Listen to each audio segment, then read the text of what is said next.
side eno twogere ku nsonga y'abavubuka abaana abato okusoma mu luwummula ensonga yabadde ku fair parliament era yalese bangi nga bakubaganya ebirowoozo ku kye kirina okukolebwa abamu bagamba mulimu abaana abakwata empola abeetaaga okukookingibwa mulimu abaana ababadde mu kyomunaana ekyo15 ku baana 15 nga bamu bagamba basome abalala bagamba tebasoma minisitule negamba tebasoma naye ate omulabi yeebuuza nti ebyegiroga bino bizze biyita naye nga still wabaawo ababikola nkuzayo ku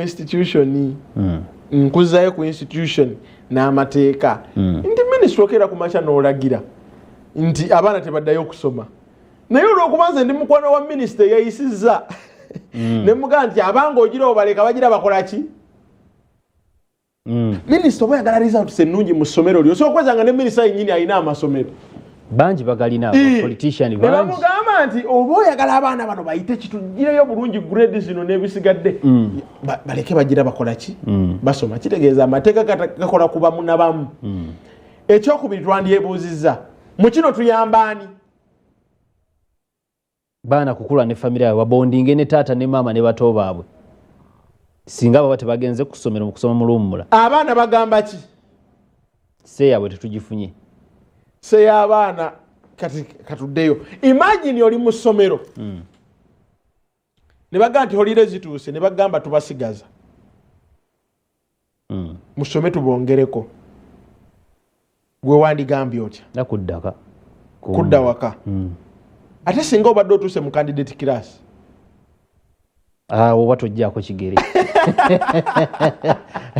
naye ebbanga lyomala ku ssomero liyitirivu nnyo obuzibu bwe tulina kwe kusigaza omwana wa P1 P2 P3 P4 P5 naye kankubuulire nze essomero gye nasomera munnaaye okuva P5 paka P7 nga holiday muwaayo wiiki endala mmeka muwummulako wiiki etya emu and the results twali tuzirabanga so kisobola n'okubeera ku individual personality y'omwana omwana ye agamba ki omwana bw'atuuka mu ezo candidate classes aba yeetaaga okwongera okufiibwako ennyo kubanga agenda mu kamalirizo naye ate mugenda mu kamalirizo aba agenda kuwummula emyezi emirala 8 awo wonna agenda kuba bondinga nabaki n'abazadde ekyo twandyagadde nakyo tukirivayizinge kubanga bali mu kamalirizo ebibuuzo ebigenda mu maaso biditamininga of course ng'oggyeko financial implications ezijja nakyo twandigambye nti n'amasomero gafaayo nnyo ku baana okitegedde okulaba empita yaabwe bagenda kusoma batya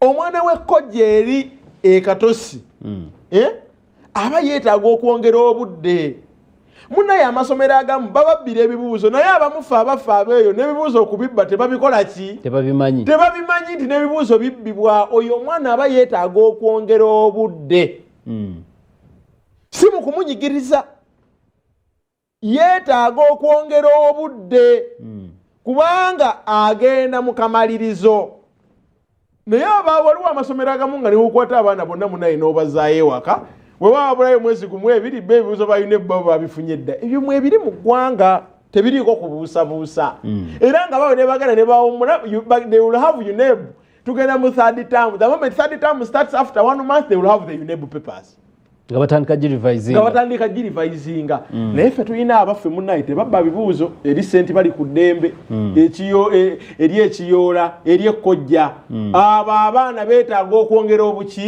obudde so twandirowoozezza omwana yeetaaga okwongera obudde at which stage awo omwana wa P1 sooka omuleke kuba nekyatanamanya na lwaki asoma P5 sooka omuleke naye ono ayingira P7 wano tugenda mu kamalirizo oyo asobola okweyongera kubanga agenda mala emyezi n'emyezi ng'abondinga n'omuzadde oba ontegedde bulungi obuzibu tulina kwe kusigaza omwana wa P4 oyo mulekadde yeewaka abeeko ebyewaka ebirala byakola ki byayiga naye omwana amaze ewaka emyaka ali mu P6 amaze emyezi 6 P7 bwe tumusigazaayoko ku budde ntomukendezaako ku budde obusigale n'abongera mu bitabo kiba tulowooza nga kigattako nnyo ku mwana kubanga agenda mu kamalirizo ate waamaliriza obudde buno bwamaze nga tabeera naawe agenda kubeera mu kyetuyita abulina mu vacation agenda kubeera naibanga okusinga okutuuka bwanayingira senior okutuuka bwanayingira form 5 A-level okutuusa bwanayingira university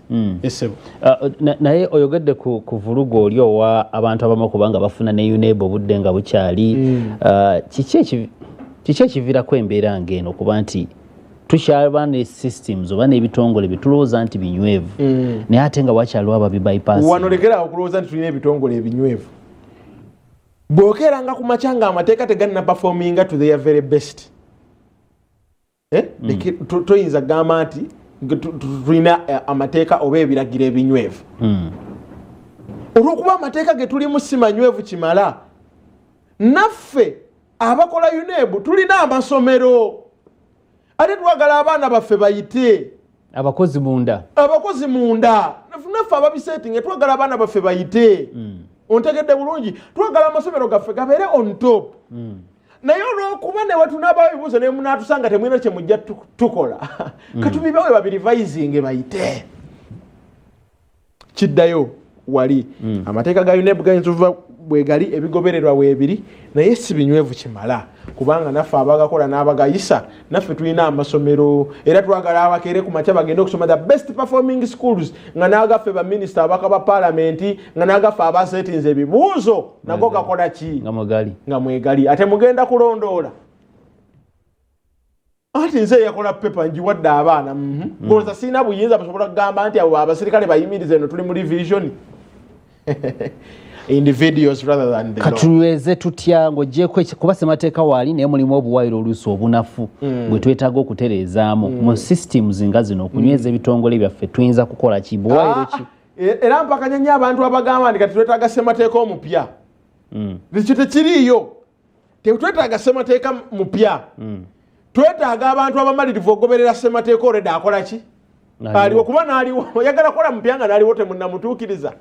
The problem is not the law. Implementation. The problem is implementation. Etteeka lyogera bwogezi naye okuteekesebwa mu nkola ffe abaki abantu twetaaga abantu abalumirira eggwanga bagenda okutuuka ekiseera nga bagakegwako keetonyewe tuba tukwatidde mu nguzi. This is the penalty gy'oteekeddwa okusasula. Si kuba nti olidde enguzi naye bwe mbadde nzija okusala omusango ogwo ne wabaawo essimu enkubirwa ekyo kikyamu. Twetaaga abantu abagenda okuyimirira ku magulu gaabwe bayimirirewo ku lw'amazima ga institutions zino n'amateeka okusobola okulaba nga gatambula. Ewatali ekyo tugenda kusigala nga twabavulugu ono nga bwe tuzze nga tumulaba ate munnaaye bw'agenda mu maaso. It becomes the new normal. Omuntu akubba akalulu n'akugamba tugende tuneesanga mu kooti.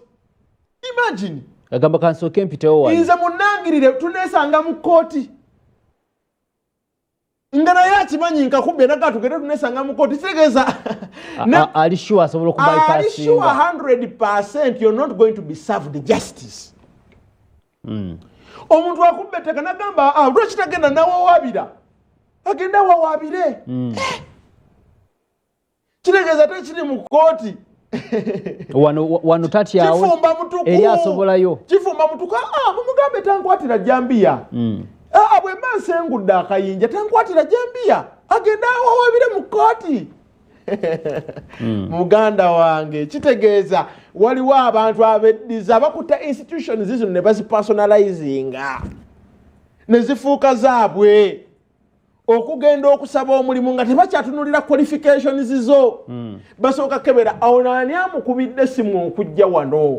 Honorable Maseruka. Awo yayitewo. Awo yo mulindeeko okumubwa tusooke tulindeyo omulala. Sibula abantu baffe. Basewo ne banyawo abalabi ba BBS tubebaza nnyo olw'okubeera nga mutuninga tuning bakiyita batya? Okuteekako. Mwebale kubanga muteekako buli ku makya kamera ye eri wali ne musobola okulaba TV yaffe n'enganzi. Njagala kwongera okukubiriza abaana Uganda ekiseera kijja bwe tugenda okutuuka nga Uganda eno etuuse mu kiseera mwe tukyagaliramu naye tekijjira ku silver plate si kakeeka tekijjira kakeeka kuno si kulya bijanjaalo. It is fenna tuteekeddwa okuteekamu effort tuteekeddwa okuteekamu amaanyi gaffe obumalirivu okulaba nga tutuuka we twagala okutuuka.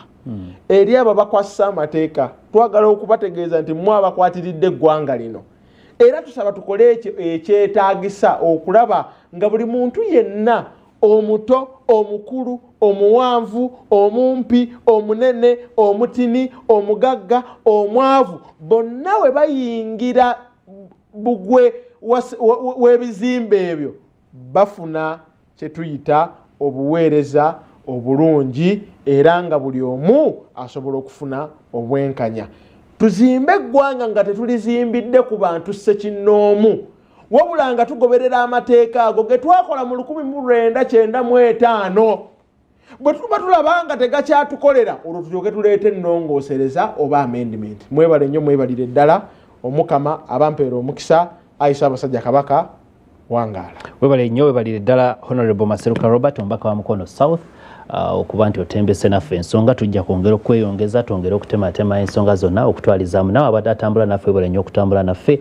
Ababadde bateereddeko abantu terefayina mu bitundu by'eggwanga ebyenjawulo, waliwo abatunda TV mu maduuka agamba nga muteerako abantu terefayina ne bagoberera. Mwebale nnyo.